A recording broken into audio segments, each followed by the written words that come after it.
ನಮಸ್ಕಾರ ಡಾಕ್ಟರ್ ಆಂಜನಪ್ಪ.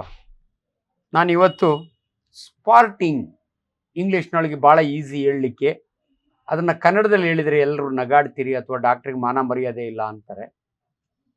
ಊಸು ಬಿಡೋದು ಅಂದರೆ ಮನುಷ್ಯ ಊಸು ಎಷ್ಟು ಸಾರಿ ಬಿಡಬಹುದು? ಊಸು ಅಂದರೆ ಏನು ನೋಡಿ, ನಿಮ್ಮ ಗೇಣುದ್ದ ಹೊಟ್ಟೆಯಲ್ಲಿ ಜಠರ 10 ಇಂಚು, ಸಣ್ಣ ಕರುಳು 6 ಮೀಟ್ರು, ದೊಡ್ಡ ಕರುಳು 1.5 ಮೀಟ್ರ್ ಇರುತ್ತೆ. ಈ ವಾಯು ನಿಮ್ಮ ಹೊಟ್ಟೆಗೆ ಹೆಂಗೆ ಹೋಗುತ್ತೆ ಅಂದರೆ ಊಟದ ಜೊತೆಯಲ್ಲಿ ನುಂಗ್ತೀವಿ. ನೀವೆಷ್ಟೋ ಸಾರಿ ಮಗು ಹಾಲು ಕುಡಿಯೋ ಗಾಳಿ ನುಂಗಿರುತ್ತೆ ಅಂತ ತೇಕಿಸ್ತಾರೆ ಅಮ್ಮಂದಿರು. ನೀವು ಕೂಡ ಅದೇ ರೀತಿ ಗಾಳಿ ನುಂಗಿರ್ತೀರಿ.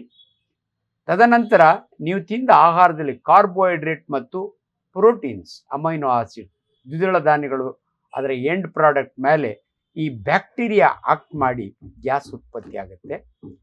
ಈ ಗ್ಯಾಸ್ ಇಲ್ದಿರೆ ಮೇಲ್ಗಡೆ ಬರುತ್ತೆ, ಅದನ್ನು ತೇಕು ಅಂತೀವಿ.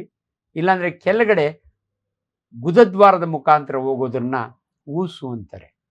ಈ ಊಸನ್ನ ಸಾಮಾಜಿಕ ಒಂಥರ ಎಲ್ಲದರಲ್ಲೇ ಊಸ್ಲಿಕ್ಕಾಗೋದಿಲ್ಲ, ಒಂಥರ ನಗುಪಾಟ್ಲಿಗೆ ಈಡಾಗ್ತಾರೆ. ಆದ್ದರಿಂದ ನಾನೊಬ್ಬ ವೈದ್ಯನಾಗಿ ನಿಮಗೆ ಸರಳವಾಗಿ ಹೇಳ್ತೀನಿ, ಊಸು ಸಹಜ. ಒಬ್ಬ ಮನುಷ್ಯ ಒಂದು ದಿನಕ್ಕೆ ಎಷ್ಟು ಸಾರಿ ಊಸ್ಬೋದು ಅಂದರೆ 15 ಸಾರಿ ಊಸ್ಬೋದು. 200 ml 2 ಲೀಟ್ರ್ವರೆಗೂ ಗ್ಯಾಸ್ ಪಾಸ್ ಮಾಡ್ಬೋದು. ನಾನು ಅವೆಲ್ಲ ಹೇಳ್ದಂಗೆ ಸೋಷಿಯಲ್ ಸ್ಟಿಗ್ಮಾ ಇರೋದ್ರಿಂದ ಎಲ್ಲಂದ್ರಲ್ಲೇ ಊಸ್ಲಿಕ್ಕಾಗಲ್ಲ. ಬಟ್ ಅದನ್ನು ತಡೆ ಹಿಡಿಬೋದಾ? ಅದರಿಂದ ಆರೋಗ್ಯಕ್ಕೆ ಏನಾದರೂ ಹೆಚ್ಚು ಕಮ್ಮಿ ಆಗುತ್ತಾ? ಊಸುವುದು ಆರೋಗ್ಯಕ್ಕೆ ಒಳ್ಳೆಯದಾ ಕೆಟ್ಟದ್ದಾ? ಈ ರೀತಿಯ ಡೌಟ್ಗಳು ನಿಮಗೆ ಬರ್ತವೆ. ಮನುಷ್ಯನಿಗೆ ಉತ್ಪತ್ತಿಯಾದ ಗ್ಯಾಸು ಈಚೆಗೆ ಬರಲೇಬೇಕು, ಇಲ್ಲದ್ರೆ ನಿಮ್ಮ ಹೊಟ್ಟೆ ಬಿಗಿ ಬರ್ತದೆ, ಹೊಟ್ಟೆ ಉಬ್ಕೊಂಡಂಗಾಗುತ್ತೆ. ಅದನ್ನು ಫ್ಲಾಚುಲೆನ್ಸ್ ಅಂತೀವಿ ನಮ್ಮ ಭಾಷೆಯಲ್ಲಿ.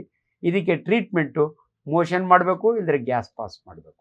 ಆದ್ದರಿಂದ ಅನೇಕ ಸಾರಿ ನಿಮ್ಗೆ ಇನ್ನೊಂದು ಡೌಟ್ ಬರುತ್ತೆ, ಈ ಶಬ್ದ ಮಾಡ್ಕೊಂಡು ಊಸಿದರೆ ಅದು ವಾಸನೆ ಕಡಿಮೆ, ಶಬ್ದ ಇಲ್ದಿರ ಊಸಿದರೆ ವಾಸನೆ ಜಾಸ್ತಿ. ಇದಕ್ಕೆ ಕಾರಣ ಈ ಗ್ಯಾಸನ್ನು ನಾವು ಪಾಸ್ ಮಾಡ್ತೀವಲ್ಲ, ಅದರೊಳಗೆ ಏನಿರುತ್ತೆ ಅಂದರೆ 99% ನೈಟ್ರೋಜನ್, ಅದಕ್ಕೆ ಸ್ಮೆಲ್ ಇಲ್ಲ. 0.2 to 0.4% ಇಂಡೋಲನ್ಸ್, ಕೆಟೋಲ್ ಅಂತ ಇರುತ್ತೆ, ಅದರಲ್ಲಿ ವಾಸನೆ ಬರುತ್ತೆ.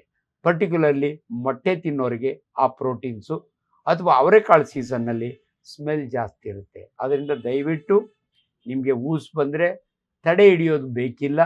ಆ ಜಾಗದಲ್ಲೇ ಮಾಡಲಿಕ್ಕಾಗಲಿಲ್ಲ ಅಂದರೂ ಕೂಡ ನೀವು ಬಾತ್ರೂಮ್ಗೆ ಅಥವಾ ಬೇರೆ ಎಲ್ಲೋ ಒಬ್ಬರೇ ದೂರ ಹೋಗಿ ಗ್ಯಾಸ್ ಪಾಸ್ ಮಾಡೋದು ಒಳ್ಳೆಯದು.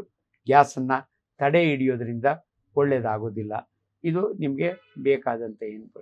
ಭಾಳ ಜನ ತಂದೆ ತಾಯಿಗಳು ತಮ್ಮ ಮಕ್ಕಳಿಗೆ ತುಂಬ ಗ್ಯಾಸ್ ಪಾಸ್ ಮಾಡ್ತಾನೆ ಡಾಕ್ಟ್ರೆ, ತುಂಬ ಸ್ಮೆಲ್ ಇರುತ್ತೆ, ಶಾಲೆಯಿಂದ ಕಂಪ್ಲೇಂಟ್ ಬರುತ್ತೆ, ಅಂಥ ಮಕ್ಕಳಿಗೆ ಹೆಚ್ಚು ನೀರು ಕುಡಿಸಿ ಅಂತ ಹೇಳ್ತೀವಿ. ಸೊಪ್ಪು ತರಕಾರಿಗಳನ್ನು ಜಾಸ್ತಿ ತಿನ್ನಿಸಿ ಅಂತ ಹೇಳ್ತೀವಿ. ಸೊ ಈ ದ್ವಿದಳ ಧಾನ್ಯಗಳನ್ನ, ಇದನ್ನ ಮೊಟ್ಟೆನ, ನಾನ್ ವೆಜಿಟೇರಿಯನ್ ಫುಡ್ನ ಸ್ವಲ್ಪ ಕಡಿಮೆ ಮಾಡಿ ಅಂತ ಹೇಳ್ತೀವಿ. ಆದ್ದರಿಂದ ಇದು ರೋಗದ ಲಕ್ಷಣ ಅಲ್ಲ. ಸೊ ಯಾವಾಗ ತುಂಬ ಗ್ಯಾಸ್ ಪಾಸ್ ಆಗುತ್ತೆ ಅಂದರೆ 2 ಕಂಡೀಷನ್ ಇದೆ. ಒಂದು ಅಮೀಬಿಕ್ ಇನ್ಫೆಕ್ಷನ್ ಅಂತೀವಿ, ಒಂದು IBS ಕಾಯಿಲೆ ಅಂತೀವಿ ನಾವು. ಅದರಲ್ಲಿ ಅದಕ್ಕೆ ಟ್ರೀಟ್ಮೆಂಟ್ ಇದೆ. IBS ಕಾಯಿಲೆಗೂ ಟ್ರೀಟ್ಮೆಂಟ್ ಕೊಡ್ತೀವಿ, ಅಮೀಬಿಕ್ ಇನ್ಫೆಕ್ಷನ್ಗೂ ಟ್ರೀಟ್ಮೆಂಟ್ ಕೊಡ್ತೀವಿ. ಆದ್ದರಿಂದ ಇದ್ರ ಬಗ್ಗೆ ತುಂಬ ಜನ ತುಂಬ ಗಲಿಬಿಲಿ ಮಾಡ್ಕೋಬೇಡಿ ಅಂತ ಹೇಳ್ತೀನಿ. ನಮಸ್ಕಾರ.